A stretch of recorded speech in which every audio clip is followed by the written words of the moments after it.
ಪ್ರಧಾನಮಂತ್ರಿ ವಿಶ್ವಕರ್ಮ ಯೋಜನೆಯ ಫಲಾನುಭವಿಗಳಿಗೆ ಚಿಕ್ಕಮಗಳೂರಿನಲ್ಲಿಂದು ಸಂಸದ ಕೋಟಾ ಶ್ರೀನಿವಾಸ ಪೂಜಾರಿ ಸಾಧನ ಸಲಕರಣೆಗಳನ್ನು ವಿತರಿಸಿದರು.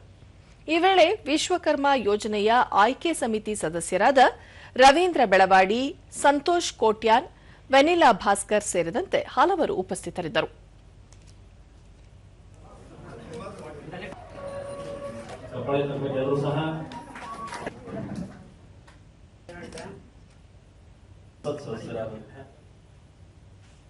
ಬಳಿಕ ಕೋಟಾ ಶ್ರೀನಿವಾಸ ಪೂಜಾರಿ 18 ವಿವಿಧ ಕುಲಕಸುಬುಗಳನ್ನು ಉತ್ತೇಜಿಸುವ ಸಲುವಾಗಿ ಪ್ರಧಾನಿ ನರೇಂದ್ರ ಮೋದಿ ಅವರು ವಿಶ್ವಕರ್ಮ ಯೋಜನೆಯನ್ನು ಪ್ರಾರಂಭಿಸಿದ್ದಾರೆ.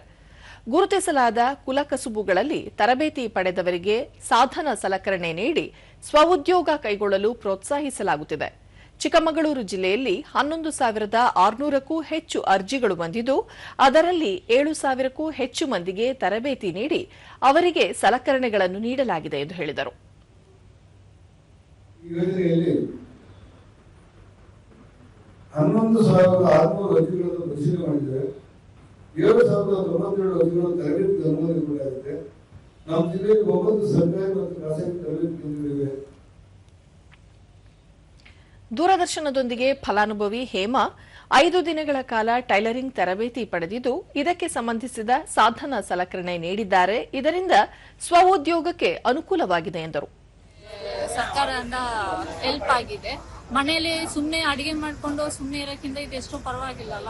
ಆ ಟೈಮ್ ಬಿಟ್ಟು ನಾವು ಬೇರೆ ಟೈಮಲ್ಲಿ ಅಡಿಗೆ ಮಾಡೋ ಟೈಮ್ ಬಿಟ್ಟು ಕೆಲಸ ಮಾಡ್ಕೋದು ನಮಗೊಂದು ಸರ್ಕಾರದಿಂದ ಉಪಕಾರ ಮಾಡಿದ್ದಾರೆ. ಫಲಾನುಭವಿ ಉಮೇಶ್ ಕುಂಬಾರಿಕೆಗೆ ಸಂಬಂಧಿಸಿದ ಸಲಕರಣೆಗಳನ್ನು ನೀಡಿದ್ದು, ಇದರಿಂದ ವೃತ್ತಿಯಲ್ಲಿ ಗುಣಮಟ್ಟ ಕಾಯ್ದುಕೊಳ್ಳಲು ನೆರವಾಗಿದೆ ಎಂದರು. ಇದರಿಂದ ನಮಗೆ ಟೂಲ್ಸ್ ಕಿಟ್ ಬಂದಿದೆ. ನಮಗೆ ವಾಟರ್ ವೀಲ್ ಮತ್ತು ಅದಕ್ಕೆ ಸಂಬಂಧಪಟ್ಟ ಟೂಲ್ಸ್ಗಳೆಲ್ಲ ಬಂದಿದೆ. ಅದರಿಂದ ನನಗೆ ಖುಷಿಯಾಗಿದೆ. ನಾನು 5 ದಿನ ಟ್ರೈನಿಂಗ್ ತಗೊಂಡು ಬಂದಿದ್ದೆ. ಅದರಿಂದ 6 ತಿಂಗಳು ಬಿಟ್ಟು ಟೂಲ್ಸ್ ಕಿಟ್ ಎಲ್ಲ ಬಂದಿದೆ.